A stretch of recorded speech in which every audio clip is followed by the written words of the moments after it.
5장 21절부터 27절까지입니다. 창세기 5장 21절부터 27절까지입니다.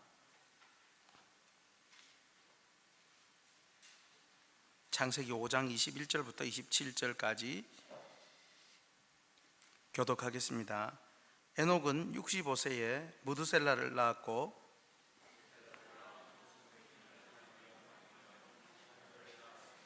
그는 365세를 살았더라.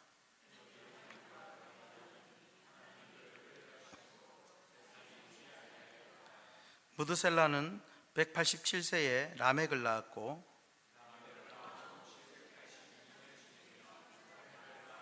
함께 읽습니다. 그는 969세를 살고 죽었더라. 아멘. 할렐루야. 오늘 목사가 목소리가 조금 이상하지요? 목사도 사람인 것 같습니다. 오늘은 저하고 인사할 때 악수는 하지 마시고 다 목례로만 이렇게 인사를 해주시면 되겠습니다. 혹시 손을 통해서 또 뭐가 또 갈까 싶어서 그러니까 그렇게 하시면 되겠습니다. 그러나 오늘도 이 예배는 하나님이 우리 예배를 받으시는 예배입니다. 그러므로 그 믿음으로 또 우리에게 좋은 걸 주시려는 하나님의 마음이 있습니다. 오늘 야곱의 축복 우리 같이 찬양하겠습니다.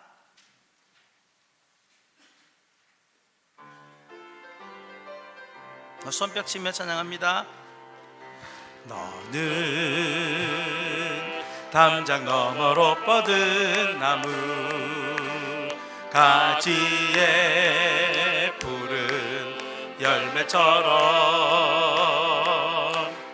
하나님의 귀한 축복이 삶에 가득히 넘쳐날 거야. 아멘. 믿습니까?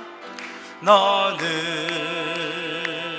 어떤 시련이 와도 능히 이겨낼 강한 팔이 있어. 전능하신 하나님께서 너와 언제나 함께 하시니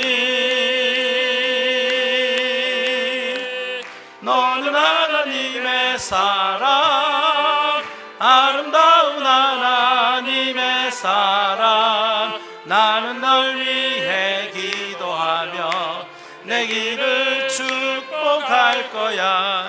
너는 하나님의 선물, 사랑스러운 하나님의 열매, 주의 품에 꽃 피운 나무가 되어줘. 할렐루야. 제가 듣자 하니까요, 오늘 이 설교, 이 예배를 드리려고 어제가 아니죠. 오늘 새벽에 서울에서 출발해가지고 새벽 5시에 도착한 그런 가정도 있습니다. 여기서 지금 예배를 드립니다. 그분은 졸더라도 혹시 여러분 이해를 하시고 왜 예배 때 조노 그러지 마시고, 그런 분들이 있습니다. 어쨌든 이 예배를 지키려고 이 귀한 분들, 참 하나님과 동행하는 아름다운 분들이 또 여기 모든 여러분들인 줄 믿고요. 그렇다고 그러면 또 여기 안 계신 분들은 하나님하고 동행하지 않느냐, 그런 건 아니죠. 또 나름 동행하는데 또 나름 각자의 위치에서 자리에서 하고 있는 줄 믿습니다. 오늘은 어제가 설날이고 설날 되면 TV에 특별 영화도 하고 특별 아육대 이런 것도 있고 특별한 게 많은데, 저도 설날 주간이라 사도신경 연속 설교는 다음 주 뒤로 하고 설 특집으로 재미있는 성경 이야기로 오늘 좀 특집 설교를 준비를 했습니다. 여러분, 이 설교는 3주 전에 제가 초등부 때 설교를 준비했던 내용, 그것으로 아이들도 참 은혜를 많이 받았습니다. 그리고 2주가 지났을 때도 이 아이들에게 물어보니까 그걸 다 기억을 하고 있더라고요. 그만큼 참 재미있었고 즐거웠던 그런 설교였습니다. 물론 어른들 여러분들 모두에게도 은혜와 감동이 될 줄 믿습니다. 여러분, 에녹 아십니까? 에녹이라고 하면 가장 먼저 떠오르는 게 뭐가 탁 떠오르십니까? 네? 예, 동행, 그죠? 이제 동행이란 하나님과 동행한 그런 에녹이다 생각을 합니다. 여러분, 성경에 하나님과 동행한 사람 설명 몇 명이 없습니다. 성경에 하나님과 동행한 사람 에녹과 노아와 그리고 하나님과 함께 행하는 것이 아니냐라고 했던 미가 뭐 이 정도, 정말로 몇 명이 없습니다. 그러니까 오늘 하나님과 동행한 에녹, 오늘 22절 24절에 두 번이나 이렇게 말하고 있는 것은 참 여기밖에 없는 것 같습니다. 그만큼 에녹이 하나님과 같이 했다는 것. 여러분, 이렇게 성경 전체에 하나님과 동행했다라고 말하는 것이, 그런 사람이 몇이 없다는 것은 그만큼 무슨 뜻이겠습니까? 하나님과 동행하기가 쉽지가 않다는 것입니다.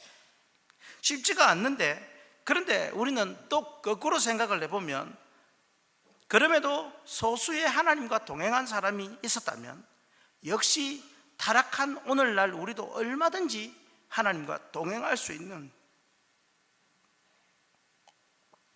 길이 있다는 것입니다.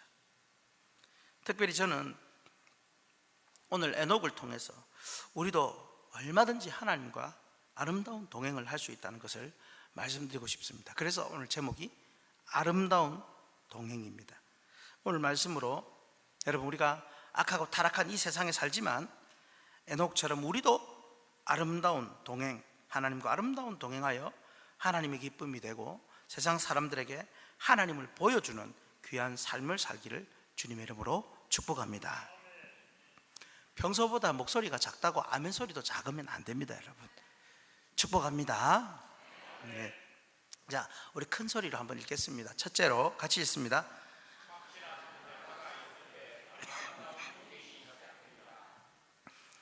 확실한 변화가 있을 때 아름다운 동행이 시작이 되는 것입니다.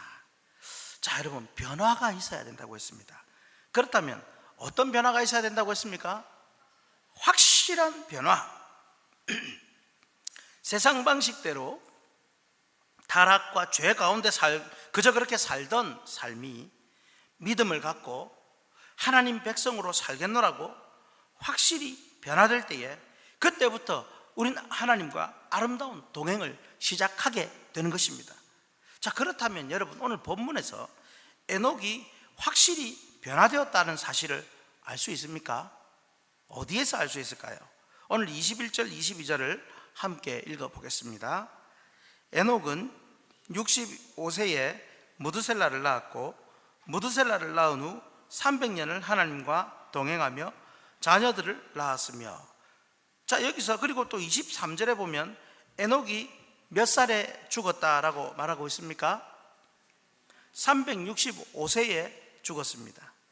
자, 여기서 재미있는 것은요, 에녹이 300년을 하나님과 동행했다라고 했는데, 그렇다면 초창기 65년 동안은 에녹이 별 특별한 신앙적 모습을 가지고 있지 않고 그저 그런 신앙인의 모습이었음을 우리는 알 수가 있다는 것입니다. 그러므로 여러분, 에녹의 인생을 두 종류로 나눈다면 어떻게 나눌 수 있겠습니까? 에녹의 인생을 두 종류로 나눈다면 변화 전, 변화 후 이렇게 나눌 수 있습니다. 즉, 그의 아들 무드셀라를 낳기 전에 그저 그런 신앙의 65년 그런 삶과, 그리고 그 아들을 낳은 후 하나님과 동행한 300년, 이렇게 나눌 수 있는 것입니다. 그 기준, 그 변화 전, 변화 후의 그 기준이 뭐라고요? 아들 무드셀라의 탄생입니다, 여러분. 그렇다면 아들만 놓으면 우리는 변화됩니까? 그런 것은 아니죠. 짐작이 가겠지만 에녹이 무드셀라 그 아들을 낳을 때 분명히 무슨 일이 있었습니다. 깨달음이 있었든지 뭔가 특별한 사건이 있었든지 아니면 무드셀라를 낳은 것 자체에 뭔가 충격이 있었던지 무엇인지 구체적으로는 알 수 없습니다. 그러나 무슨 일이 있었다는 것이죠. 하지만 우리 화면을 보시면 분명한 것은 에녹이 무드셀라를 낳을 때 무언가 신앙의 확실한 변화가 있었다는 것입니다. 그저 그런 신앙인이었던 에녹이 하나님과 동행할 만한 무슨 일이 생긴 것이 틀림이 없습니다. 우리에게도 이런 확실한 변화가 있어야 합니다. 여러분, 뭔지는 몰라도 분명히 그때부터 에녹은 남은 자신의 300년 인생을 하나님과 동행을 했습니다. 무슨 이유에서든지 분명한 것은 에녹이 그때부터 하나님과 아름다운 동행을 시작했다는 것입니다. 에녹은 아들을 낳았고 그 아들 이름을 무드셀라라 지었고 아들을 낳은 때부터 확실히 변화되었습니다. 그리고 그때로부터 오직 하나님과 동행하여 결국 그 인생 마지막에 죽지 않고 바로 하늘로 올라가게 되었습니다. 여러분, 저는 여러분에게 이런 질문을 하고 싶습니다. 여러분 인생도 확실히 두 부분으로 나눌 수 있느냐는 겁니다. 여러분 인생 정말로 변화 전, 변화 후 이런 기점이 확실히 있으십니까? 세상 방식대로 세상 원하는 대로 살던 내가 이제는 아니다, 하나님 백성으로서 확실히 다른 모습으로 내가 진짜 살아가고 있느냐는 겁니다. 예수 믿기 전에 내가 나의 주인이었던 모습에서 이제 내 삶이 예수님이 주인이 되어 있느냐는 겁니다.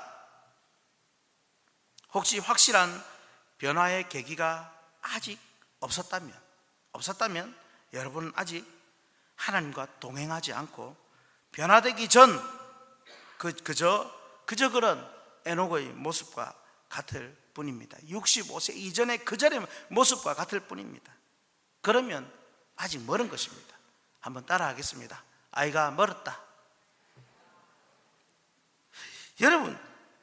여러분에게 하나님의 자녀로서 아직 확실한 변화가 내게 없다면 오늘 이 시간 이 말씀으로 오직 믿음으로 살기로 결단하시기 바랍니다.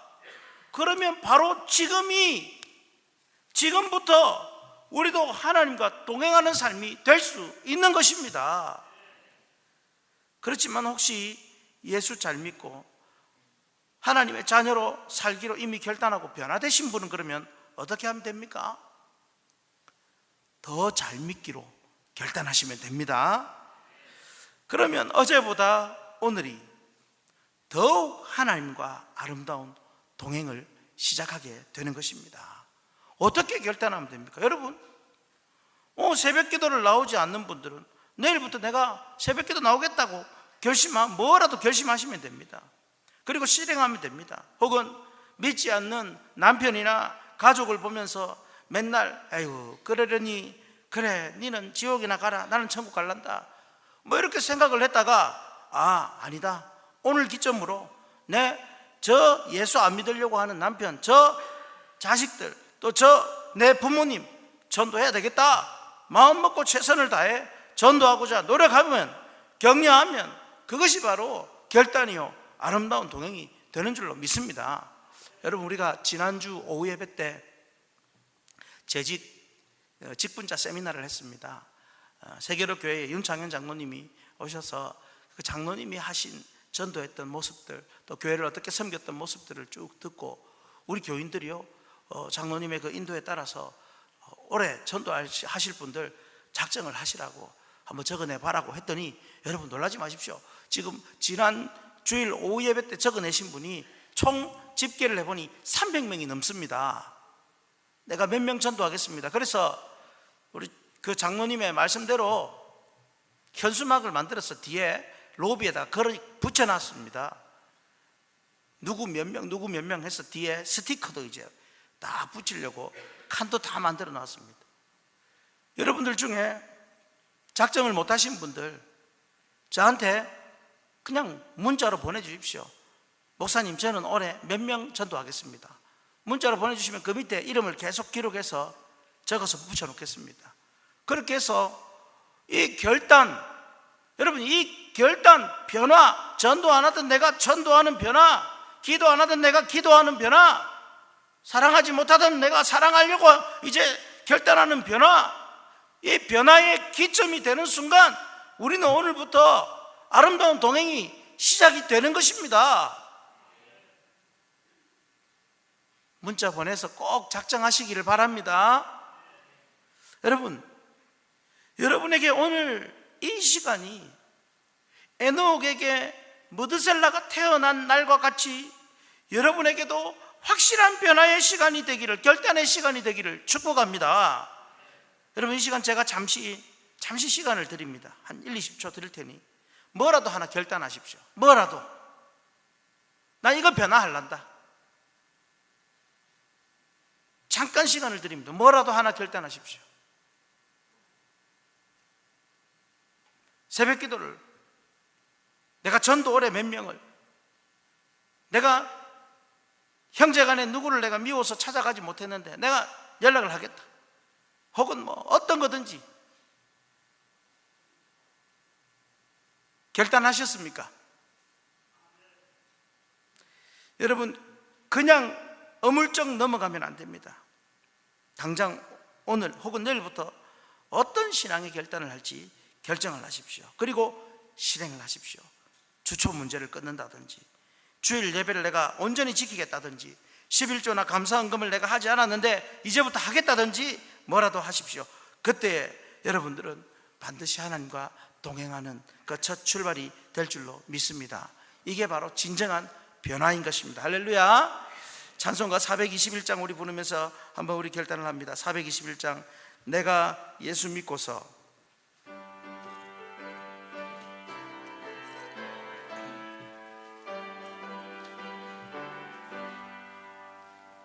내가 예수 믿고서 죄 사함 받아 나의 변했네. 지금 내가 가는 길 천국 길이요 주의 피로 내 죄가 씻겼네. 나의 모든 것 변하고 그 피로 구속 받았네. 하나님은 나의 구원 되시오니 내게 정죄함 없겠네. 주님 밝은 빛 되사 어둠에 치니 나의 모든 것 다 변했네. 지금 내가 주 앞에 온전케 되면 주의 공로를 의지함일세. 내가 변하고 그 피로 구속 받았네. 하나님은 나의 구원 되시오니 내게 정죄. 우리 손뼉 치면서 한 번 더, 내게 성령 임하고, 내게 성령 임하고 그 크신 사랑 나의 맘에 가득 채우며 모든 공포 내게서 물리치시니 내 맘 항상 주 안에 있겠네. 아멘. 나의 모든 것 변하고 그 피로 구속 받았네. 하나님은 나의 구원 되시오니 내게 정죄함 없겠네. 아멘. 두 번째 우리 같이 읽겠습니다. 믿음을 전수할 때 아름다운 동행이 유지됩니다. 첫 번째 우리가 무엇이라고 했습니까? 확실한 변화가 있을 때에 하나님과의 아름다운 동행이 시작이 됩니다. 그런데 우리가 믿음을 전수해 가면서 살아가는 것이 바로 아름다운 동행을 유지하는 것입니다. 여러분, 동행이라는 것이 무조건 같이 가는 것을 말하고 있지 않습니다. 무조건 같이 있다고 동행이 아닙니다. 지하철을 타고 가는데 엄마한테 전화가 옵니다. 너 누구랑 있어? 그러면 뭐라고 합니까? 빨간 옷 입은 아저씨가 옆에 있고 노란 옷 입은 아줌마가 있고 모자 쓴 할아버지가 있고 그렇지 않지 않습니까? 같이 있다고 동행이 아닙니다. 누구랑 있어? 하면 나 혼자 있는데. 그러죠. 동행은 같이 가야, 마음이 같이 가고 같이 가야 동행입니다. 근데 그냥 같이 있다고 무조건 동행이 아닌 것이죠. 옛날에 참 부모님들이 참 동행을 하면서 동행을 하지 않는 경우가 있었습니다. 어디 그 아버지 어머니, 옛날 아버지 어머니 두 분이서 또 어디 무거운 짐보따리를 들고 어디를 가면 꼭 아버지는 맨손으로 그 저만치 뒷짐지고 저 앞에 가고, 어머니는 뭐 무거운 보따리 머리에 이고 아이들 데리고 막 쫄쫄쫄쫄 따라갑니다. 그러면 그냥 그렇게 가면 되는데 또 앞에 가는 아버지가 어쩝니까? 뒤로 돌아보고는 뭐하노 빨리 안 오고 그러죠. 그러면 또 어머니는 또 좀만 천천히 가서 뭐 이리 바쁘죠. 그러고 따라가고, 그러면서 처음에는 같이 나섰지만 나중에는 따로 국밥이 돼가지고, 그런 건 사실 동행이 아니지요. 근데 여러분, 그렇다면 하나님과 아름다운 동행을 유지하기 위해서 같이 가는 것, 그렇게 위해서 성경은 어떻게 말하고 있습니까? 22절 말씀을 같이 다시 한번 읽습니다. 무드셀라를 낳은 후 300년을 하나님과 동행하며 자녀들을 낳았으며, 여러분, 에녹은 65세에 무드셀라라는 아들을 낳으면서 무언가 확실한 변화를 경험을 했습니다. 그리고 365세가 될 때, 죽을 때까지, 죽지는 않죠. 365세가 될 때까지 300년간 하나님과 동행을 하면서, 하나님과 우리가 동행을 했다는 말은 잘 아는데, 동행하면서 무엇을 했다라고 말하고 있습니까?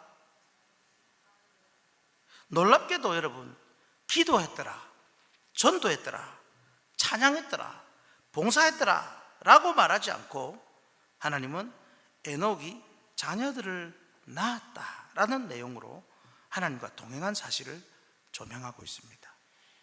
그러므로 여러분, 화면을 보시면 에녹이 하나님과 동행을 유지했다는 말은 에녹이 자녀를 낳고 뿐만 아니라 그 자녀를 믿음의 자녀로 만들어가면서 믿음의 계보를 이어갔다라는 말입니다. 믿음의 자녀를 낳고 전수할 때 하나님과의 아름다운 동행이 유지가 되는 것입니다. 그러니까 나만 예수 믿고 천국 가는 것이 동행이 아니라 나로 인해 또 후손이 예수 믿는 대가 이어지고, 그렇게 해서 믿음의 계보가 이어지게 만드는 것, 이것이 정말 하나님과의 아름다운 동행이라는 사실입니다. 저는 고등학교 때부터 본격적으로 믿음 생활을 하기 시작했습니다. 제가 고등학교 때 혼자 교회를 다닐 때 그때 정말 부러운 사람들이 있었습니다. 그것은 저와 같이 믿음 생활을 하던 직분자 자녀들이었습니다. 장로님 아들, 권사님 딸, 그 중에 한 명이 우리 얼마 전까지 같이 교회에 계셨던 전신수 목사님, 장로님 권사님 아들이었습니다. 저는 교회 처음 가서 아무것도 모를 때 맨날 그 집 가서 빌붙어서 밥 먹고 막 그렇게 했습니다. 근데 여러분, 얼마나 부럽던지요. 그래서 저는 그때 마음에, 나는 언제 저런 믿음의 가정이 될까? 우리 부모님은 언제 예수 믿을까? 정말 저런 믿음의 가정을 꾸리고 싶다라는 마음이 너무너무 많았습니다. 근데 그로부터 30년이 지난 지금 부모님도 예수 믿으시고 어느새 제 자녀 5명도 예수님을 믿고 저도 믿음의 가정을 이루고 있으니 제 인생도 그래도 어느 정도 하나님과 동행을 한 것이 아닌가, 이런 생각이 듭니다. 믿음의 가정을 이루고 계신 여러분은 지금 하나님과 아름다운 동행을 유지하고 계시는 것인 줄 믿으시기 바랍니다.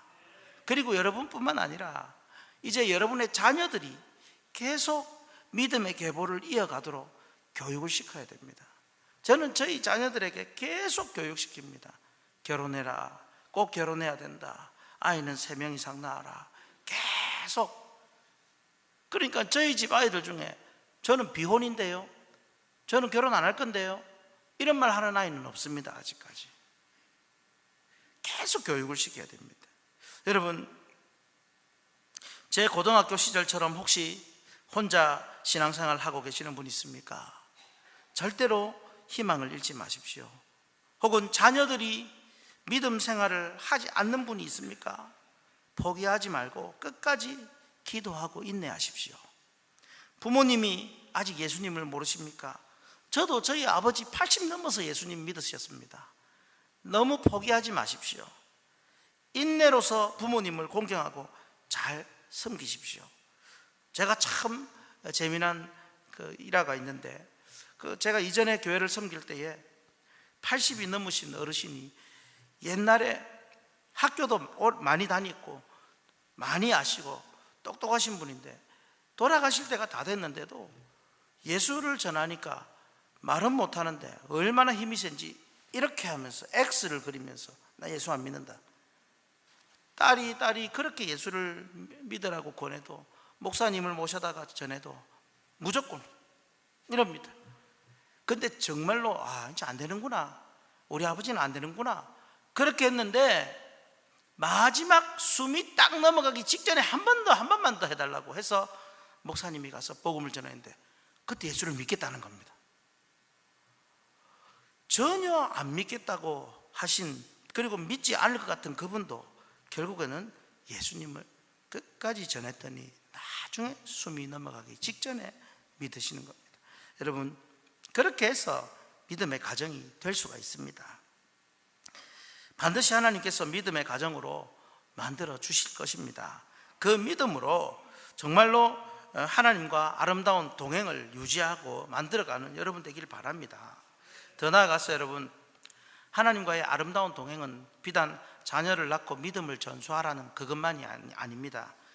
자녀를 낳고 동행했다는 말은 곧 자신의 모든 삶, 일상생활 속에서 하나님의 뜻을 따르며 추구하며 살았다는 말입니다.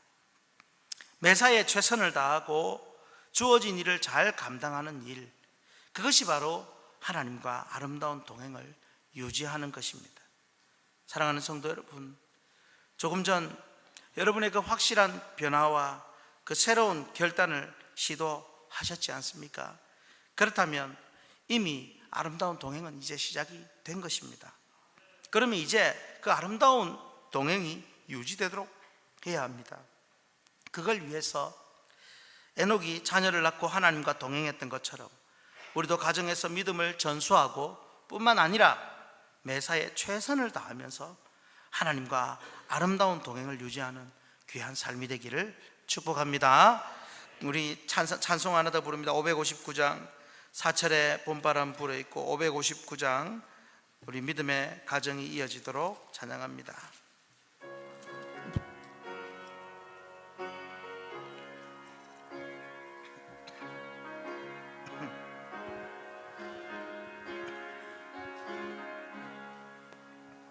사철의 봄바람 불어있고 하나님 아버지 모셨으니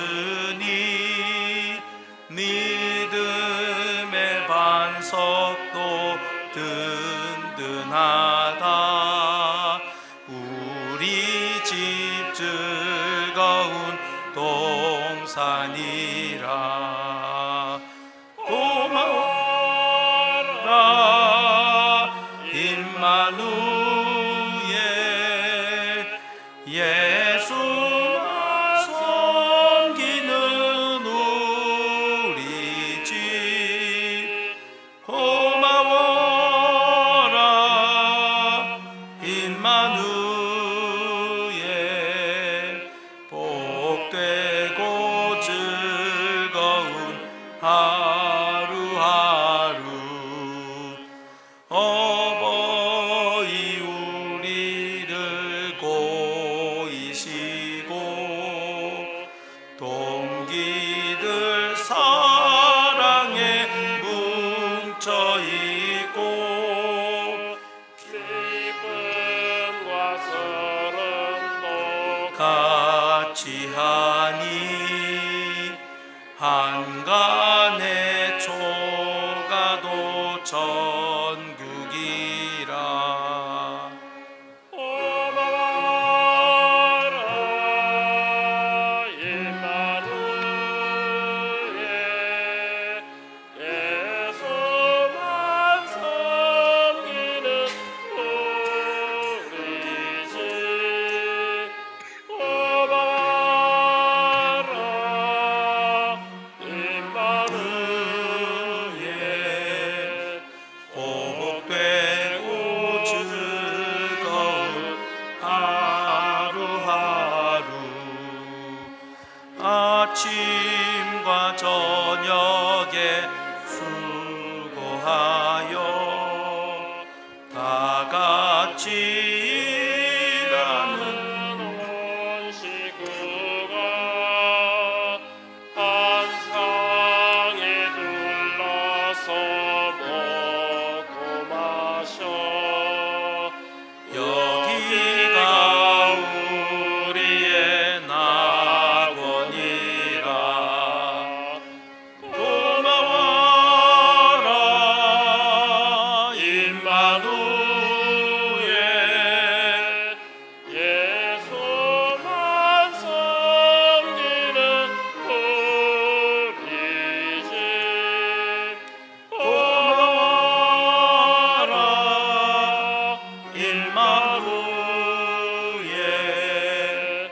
복되고 즐거운 하루하루.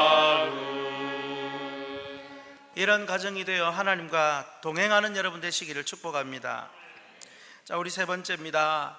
자, 같이 읽겠습니다. 종말을 준비하며 살 때 아름다운 동행이 완성이 됩니다. 여러분, 무엇을 준비하자고요? 종말을 준비한다고 했습니다. 우리가 복습을 해보면 어떻게 할 때 아름다운 동행이 된다고 했습니까? 첫째는 확실한 변화가 있을 때 이제 시작이 되고요, 동행이 시작되고, 둘째는 믿음을 전수할 때 이 동행이 유지가 된다고 했습니다. 그리고 이제 종말을 준비하며 살아갈 때 하나님과 아름다운 동행이 완성이 되는 것입니다. 그 내용이 어디에 나옵니까? 21절, 22절을 우리 다시 한번 읽겠습니다. 21절, 22절. 에녹은 65세에 무드셀라를 낳았고, 무드셀라를 낳은 후 300년을 하나님과 동행하며 자녀들을 낳았으며. 이 말씀만으로는 종말에 대한 내용이 안 보이죠. 안 보이지만, 그러나 에녹에게는 무언가 큰 깨달음이 있었다라는 것은 틀림이 없습니다. 그 깨달음이라는 것이 에녹이 낳았던 자기 아들 무드셀라라는 그 이름의 뜻을 알면 어느 정도 추론을 해 볼 수 있습니다. 그렇다면 에녹의 아들인 무드셀라의 이름, 그 무드셀라의 이름의 뜻이 무엇일까요? 참 독특하게도 창 던지는 자라는 뜻이 있습니다. 그러니까 우리는 무슨 이름이 이렇게 어려우냐, 무드셀라 그러지만 이 시대에 에녹과 이 시대 사람들은 무드셀라 아들의 이름을 부른다고 하면, 무드셀라 밥 먹어 그러면 뭐라고 이해를 하겠습니까? 사람들은 창 던지는 자 밥 먹어 이렇게 이해를 하겠죠. 이 뜻이 바로 창 던지는 자입니다. 그런데 고대에는 이 어떤 마을에 적이 침입했을 때 마을 밖으로, 최종 밖으로 군대를 보내 싸우게 하는데 아주 튼튼한 사람 한 명에게 창을 지어주어서 마을의 최종 방어병으로 세웠다고 그럽니다. 최종 방어병. 그러므로 이 창 던지는 자가 쓰러지면 그 마을은 어떻게 됩니까? 종말을 맞이하는 것입니다. 다시 말하면 이 무드셀라는 이 세상의 최종 방어병으로 에녹이 무언가 하나님의 계시를 받았든지 어쨌든지 깨닫고 그 창 던지는 자로 이름을 불렀습니다. 그러니까 우리는 그냥 창 던지는 자 혹은 무드셀라로 알지만 그 당시에는 무드셀라의 이름만 들으면 섬뜩한 겁니다. 이 창 던지는 자로서 이 뭐 마지막에 이 뭐지? 자꾸 궁금해지는 겁니다. 사람들이 무서운 겁니다. 즉 다시 말하면 화면을 보실까요? 에녹은 아들 무드셀라가 세상을 마지막까지 지키는 자로서 아들이 쓰러져 죽는 날이 곧 세상의 마지막 날이 될 것이라는 종말 메시지를 보여주기를 원했던 것입니다. 그러니까 무드셀라는 곧 종말 메시지입니다. 결국 에녹은 무드셀라라는 그 아들의 이름을 지으면서 인생 전환기를 맞이했고, 이제 왜 전환기가 되었는지 좀 이해가 가시죠? 전환기를 맞이했고 그때부터 종말을 준비하며 아름다운 동행을 완성해 간 것입니다. 놀랍게도 여러분, 정말 무드셀라가 죽은 그 해에 무슨 일이 있었는지 아십니까? 무드셀라가 죽은 그 해에 세상의 심판, 노아의 홍수가 시작되었습니다. 그게 어디 있습니까? 이렇게 물을 수 있는데, 이제부터 여러분들의 이 굉장히 어려운 수학 실력이 이제 나와야 됩니다. 창세기 5장 25절에 무드셀라가 187세에 라멕을 낳았다 그랬습니다. 187 계산하고 계십시오. 그리고 5장 28절에 라멕은 182세에 노아를 낳았습니다. 그러니까 무드셀라의 손자인 노아가 태어났을 때 무드셀라 나이가 몇입니까? 제가 수학을 좀 해보시라고 했지 않습니까? 다시 무드셀라가 187세에 라멕을 낳았습니다. 187. 그리고 라멕은 182세에 노아를 낳았습니다. 그러면 무드셀라의 손자인 노아가 태어났을 때 무드셀라의 나이는 몇 세입니까? 369세 아닙니까? 그리고 그러면 이제 노아가 태어났을 때에 무드셀라는 369세인데 노아의 홍수가 시작된 때는 창세기 7장 11절에 보면 노아 몇 세 때였습니까? 창세기 7장 11절에 보면 600세 때 홍수 심판이 시작되었으므로, 그러면 홍수 심판이 시작된 그때에 무드셀라의 나이는 몇 살입니까? 969세, 즉 무드셀라가 죽던 해와 딱 떨어지는 것입니다. 여기서 정말 우리가 소름 돋아야 됩니다. 결국 969세에 무드셀라 창 던지는 자의 종말을 맞이함으로써 노아의 심판, 세상의 종말. 우리는 지금 그냥 글로만 읽지만 그 당시에는 온 세상의 종말이었습니다.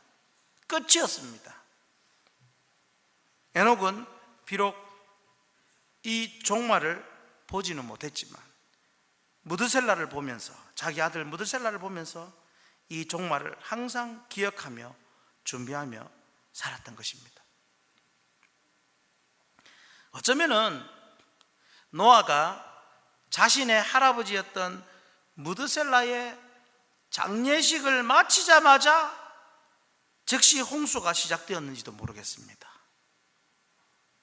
이렇게 이 세상에서 가장 오래 살았던 무드셀라, 그는 969년을 살았다고 우리는 이미 잘 알고 있습니다. 그런데 그 969년이 무슨 의미인지를 우리는 잘 모를 때가 많습니다. 여러분, 그가 이렇게 세상에서 가장 오래 살았다는 것은 하나님께서 죄인들을 불쌍히 여기셔서 그가 죽을 때까지 인내하며 종말을 늦추셨다라는 그런 의미로 우리는 받아들일 수 있습니다. 무드셀라가 하루하루 더 살아있는 것이 곧 세상의 심판이 하루하루 더 연기되는 것과 같은 것이었습니다. 이건 하나님의 긍휼이요 자비인 것입니다. 여러분, 우리가 지금 중국에 우한 폐렴이 전 세계를 강타하고 있습니다. 또 지금 세계 곳곳에 화산이 분출하고 또 알 수 없는 질병들, 너무 무서운 일들이 많이 일어나고 있습니다. 여러분, 그러나 아직 종말은 오지 않았습니다. 종말이 오기 전에 현상일 뿐입니다. 하루하루를 더 주실 때 우리는 어떻게 살아야 됩니까? 이제 정말 종말을 준비해야 합니다. 한 푼 더 버는 것도 중요하고, 내가 공부 더 잘해서 출세하는 것도 중요하고, 내가 열심히 운동해서 건강 지키는 것도 중요하지만 종말을 준비하는 것보다 앞서서는 안 됩니다. 이제 얼마 지나지 않아서 주님 다시 오실 것입니다. 종말이 임할 것입니다. 그저 우리가 하루하루 덤으로 하루하루 얻고 살아가는 것일 뿐입니다. 사랑하는 성도 여러분, 물론 우한 폐렴이 더 번지지 않도록 빨리 잡히도록 우리 기도하십시다. 기도하고 저 불쌍한 중국 영혼들도 빨리 하나님 품에 많이 돌아오도록. 지금 중국은 계속해서 복음을 핍박하고 엄청난 고통을 주고 있습니다.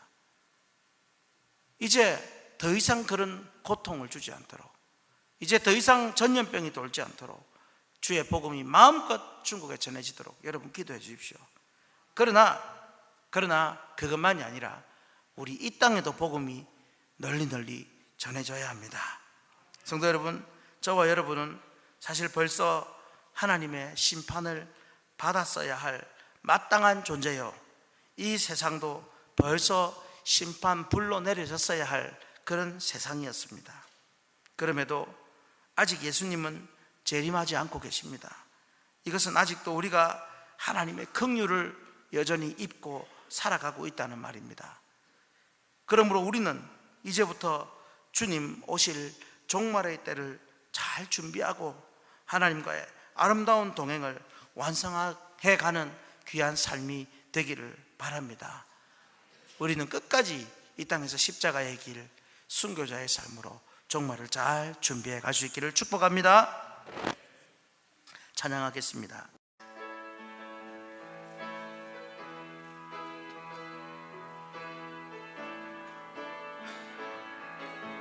내 마음에 주를 향한 사랑이 나의 말엔 주가 주신 진리로 나의 눈에 주의 눈물 채워주소서.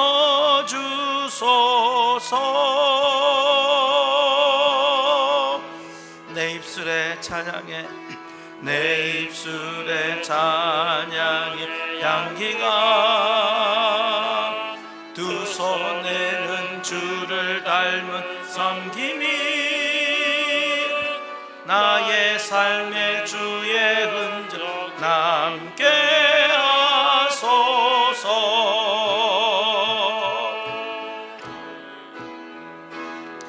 하나님의 사랑이 영원히 함께하리. 십자가의 길을 걷는 자에게 순교자의 삶을 사는 이에게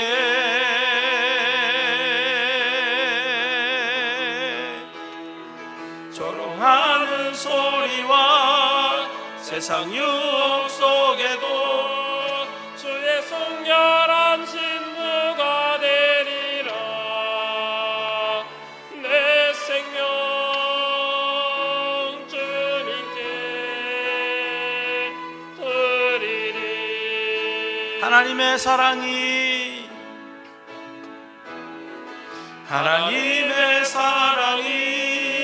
영원히 함께하리. 십자가의 길을 걷는 자에게 순교자의 삶을 사는 이에게